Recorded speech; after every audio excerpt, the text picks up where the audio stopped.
जब प्लास्टिक की थैली खोलते हैं तो अंदर से एक कटा हुआ हाथ निकलता है और उन कटी बॉडी के बीच एक खत पड़ा था जिस खत पर लिखा था कि अगर हिम्मत है तो मुझे पकड़ के दिखाओ। उसके सारे कपड़े उतरवा देता था और उसे बुरी तरीके से पीटता था। तो उसने कैमरा निकाला और उसकी फ़ोटो खींची। उसके बाद उसकी बॉडी को सीवेज ड्राइव में डालकर आराम से चला गया। हत्या का रीज़न क्योंकि गुड्डू जो है वो गांजा पीता था और उसको गांजा पीने वाले लोग पसंद नहीं थे। गुड्डू की लाश को वो मंगोलपुरी के सुलभ शौचालय के पास फेंक देता है। सिर्फ इसीलिए मारा क्योंकि उसने उसके कमरे में नॉनवेज खाने के बाद जूठा प्लेट ऐसे ही रख दिया।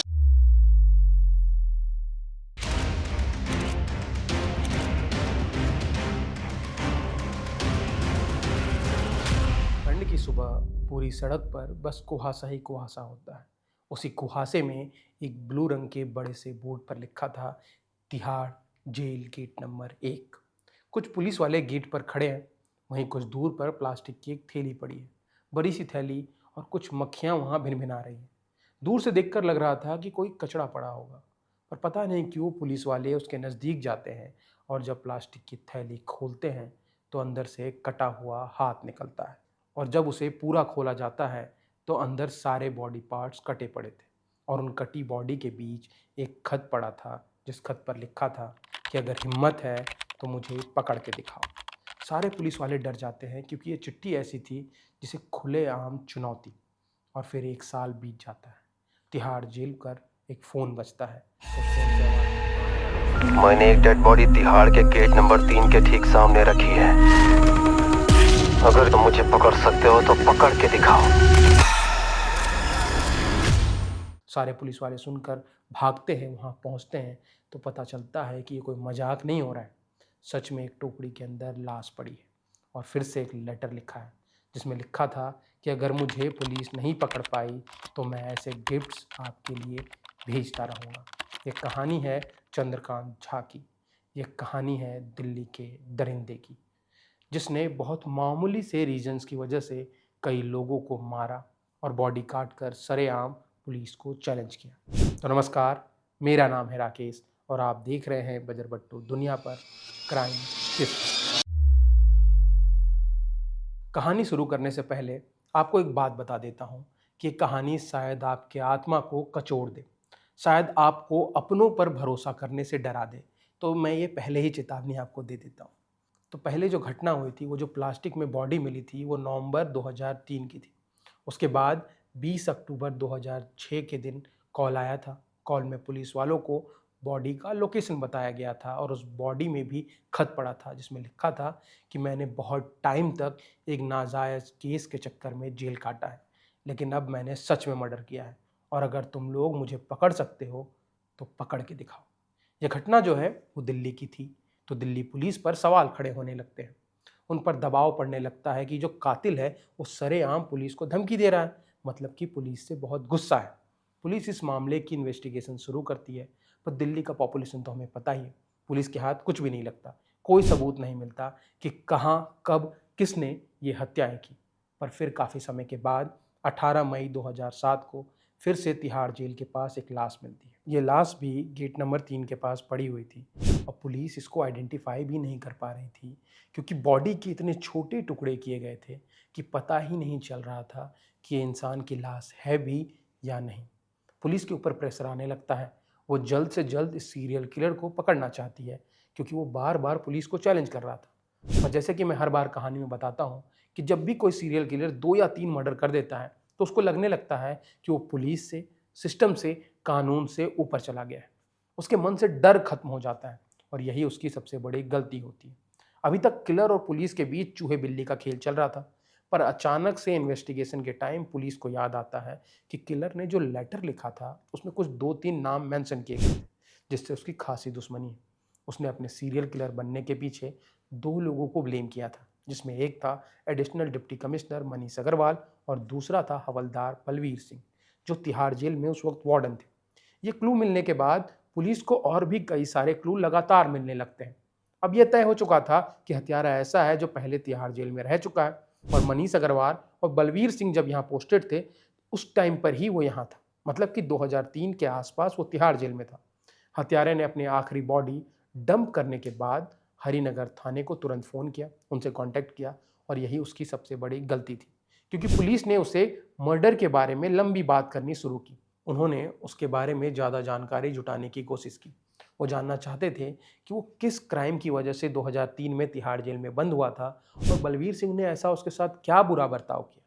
सारी बातें होने के बाद पुलिस ने 4 लोगों को शॉर्टलिस्ट किया, जिसमें से एक था चंद्रकांत। और सारे क्लू के आधार पर ये डिसाइड हुआ कि चंद्रकांत ही वो है। पर वो बार-बार अपने एड्रेस बदल रहा था और वो कहते हैं ना कि पुलिस के हाथ बहुत लंबे होते हैं, तो पुलिस ने फाइनली उसे पकड़ लिया। उसे तब पकड़ा गया जब वो अपने बच्चों के साथ हलवा खा रहा था।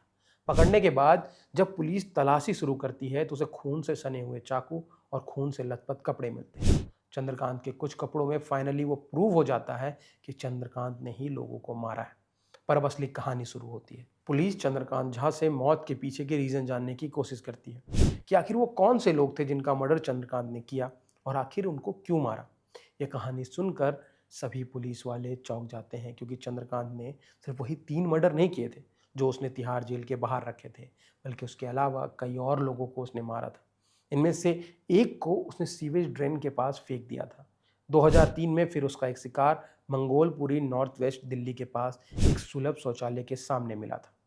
एक के कई टुकड़े काटकर उन्होंने 30 हजारी कोट से लेकर बाकी जगहों पर फैला दिए थे। एक खास बात थी कि सभी विक्टिम या तो चंद्रकांत के दोस्त थे या फिर उसके साथ काम करते थे। अब चलते हैं पूरी बैक स्टोरी पर, जो आपको एक फिल्म की तरह लग सकती है। चंद्रकांत जो है वो बिहार के एक गांव के मिडिल क्लास फैमिली का था। उसके पिता इरिगेशन डिपार्टमेंट में काम करते थे। माँ चंपा देवी स्कूल की टीचर थी। उसका एक भाई सीआरपीएफ और एक भाई बिहार स्टेट पुलिस में था। अब ये समझना होगा हमें कि कोई भी हत्यारा जो बनता है उसके पीछे बहुत सारे रीजंस होते हैं। यहाँ चंद्रकांत के पीछे का रीजन था उसका बचपन। उसकी माँ बहुत गुस्सेल मिजाज की थी। वो उसे हर छोटी छोटी बातों पर डांटने लगती थी, मारने लगती थी, जिसकी वजह से चंद्रकांत का पढ़ाई से मन उठ गया और उसने पढ़ाई 8वीं क्लास में ही छोड़ दी और दिल्ली में सब्जी बेचने के लिए आ गया। पर क्या हुआ, जब वो सब्जी मंडी में सब्जी बेच रहा था तो एक पंडित नाम का सुपरवाइजर जो था वो दुकान लगाने के लिए उससे पैसे लेता था। चंद्रकांत को यह बात बिल्कुल पसंद नहीं आती थी। एक दिन उसकी पंडित के साथ झड़प हो जाती है। दोनों में झड़प इतना बढ़ जाता है कि चंद्रकांत ने तेज धार वाले चाकू से पंडित का हाथ काट दिया। पंडित घबरा गया और भागकर पुलिस के पास जाता है और चंद्रकांत को अगले 3 साल जेल में काटने पड़ते हैं। तो उसने कंप्लेन की, जिसकी वजह से उसको अरेस्ट किया गया था। तो वहीं उसका सामना होता है बलवीर सिंह से। और बलवीर सिंह अक्सर बाकी कैदियों के सामने चंद्रकांत के सारे कपड़े उतरवा देता था और उसे बुरी तरीके से पीटता था, जिससे चंद्रकांत के अंदर गुस्सा जो है वो बढ़ता चला गया और उसने पुलिस और सिस्टम से बदला लेने का सोचा। पर वो काफ़ी सेंसिटिव इंसान भी था। वो बिहार से जो लोग काम करने के लिए यहाँ आते थे उनकी मदद भी करता था। पर उसे ऐसे लोगों से नफरत थी जो झूठ बोलते हो, क्योंकि उसका मानना था कि झूठ बोलने वाले लोग अच्छे नहीं होते। इसीलिए चंद्रकांत का पहला शिकार पंडित बना था, वही पंडित जिसने उससे झगड़ा किया और उसको जेल भिजवाया था। पंडित के कत्ल के बाद पुलिस ने वापस से उसको शक के आधार पर अरेस्ट किया, पर प्रॉपर एविडेंस ना मिलने की वजह से उसको छोड़ दिया। इसके बाद वो नॉर्मल लाइफ जीने लगता है, लेकिन फिर एक और घटना होती है जिसने उसे एकदम से ट्रिगर करके उसके अंदर के शैतान को जगा दिया। उसका एक साथी शेखर उसके साथ ही रहता था। उसने चंद्रकांत को बताया था कि वो कभी भी शराब को हाथ नहीं लगाता है, लेकिन वो हकीकत में रोज़ दारू पीता था। पर एक दिन क्या होता है कि चंद्रकांत को पता चल जाता है। चंद्रकांत ने उसको कहा कि उसको झूठ नहीं बोलना चाहिए था और अब उसको झूठ की सज़ा मिलेगी। पर हम सब अपने दोस्तों को अगर कोई इतना अचानक से गुस्सा हो जाता है तो हम सब उसको टाल देते हैं। उसने भी उसको कह दिया कि तुम जो चाहो वो कर लो, मुझे कोई फ़र्क नहीं पड़ता। तभी ही चंद्रकांत ने शेखर का गला घोंटकर उसकी हत्या कर दी। पर उसको थोड़ा सा भी गिल्ट नहीं फील हुआ। उल्टा जब शेखर की लाश वहाँ पड़ी थी तो उसने कैमरा निकाला और उसकी फ़ोटो खींची। उसके बाद उसकी बॉडी को सीवेज ड्राइव में डालकर आराम से चला गया। एक दिन उमेश नाम का आदमी, जिसकी नौकरी भी उसने ही लगाई थी, उस उमेश ने एक दिन उससे झूठ बोला और झूठ बोलने की वजह से उसने उसका मर्डर कर दिया। इसके बाद इस बार उमेश के छोटे छोटे टुकड़े किए और उमेश ही वो पहली लाश थी जिसे उसने सबसे पहले तिहाड़ जेल के गेट नंबर 1 के बाहर रखा था और साथ में चिट्ठी भी छोड़ी थी। अब उसके बाद 1 साल फिर चंद्रकांत शांत हो जाता है। फिर गुड्डू नाम का एक आदमी की हत्या करता है। हत्या का रीज़न क्योंकि गुड्डू जो है वो गांजा पीता था और उसको गांजा पीने वाले लोग पसंद नहीं थे। गुड्डू की लाश को वो मंगोलपुरी के सुलभ शौचालय के पास फेंक देता है। उसके बाद 2006 में चंद्रकांत ने अमित मंडल नाम के अपनी ही एक साथी की फिर से हत्या की। इस बार रीज़न था कि वो लड़कियों को बुरी नज़र से देखता है और अमित मंडल की ही वो बॉडी थी जो उसने तिहाड़ के गेट नंबर 3 के बाहर रखी थी। अमित मंडल को मारने के बाद चंद्रकांत ने पुलिस वालों का मजाक उड़ाया, उसे फ़ोन किया और कहा कि पकड़ सकते हो तो पकड़ के दिखाओ।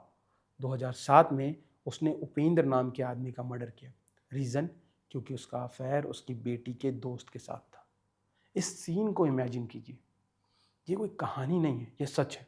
कमरे में खून फैला हुआ है और वो उसी खून पर बैठा हुआ है। उसके बाद उसको भूख लगती है तो उपेंद्र ने जो खाना बनाया था उसने वो खाना वहीं बैठकर खाया। उसके बाद उन्हें इसकी बॉडी के छोटे छोटे टुकड़े किए और दिल्ली के 30 हजारी कोर्ट से लेकर के बाकी जगहों पर फैला दिए। फिर इसके कुछ दिन के बाद चंद्रकांत ने अपने दोस्त दिलीप को सिर्फ इसीलिए मारा क्योंकि उसने उसके कमरे में नॉनवेज खाने के बाद जूठा प्लेट ऐसे ही रख दिया था।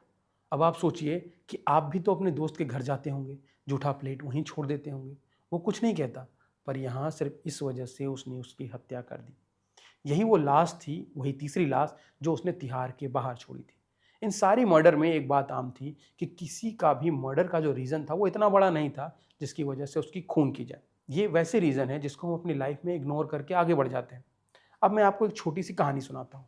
मरने वालों की कहानी तो मैंने आपको बता दी कि कैसे उन्होंने उन आम लोगों को मारा, पर एक कहानी है बचने वालों की भी। चंद्रकांत का एक जिगरी दोस्त था। उसने एक दिन उसको अपने घर में बुलाया, कहा कि चलो पार्टी करते हैं। और जब यादव उसके कमरे के अंदर जाता है तो वो देखता है कि 3 आदमी रस्सी से बंधे उल्टे लटके हुए हैं। सबकी आंखों में डर साफ दिखाई दे रहा था।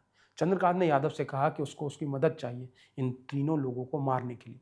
अब आप उस सिचुएशन में क्या करेंगे? चलिए, आप जो करेंगे वो पता नहीं, पर आपको पता है वो यादव ने क्या किया।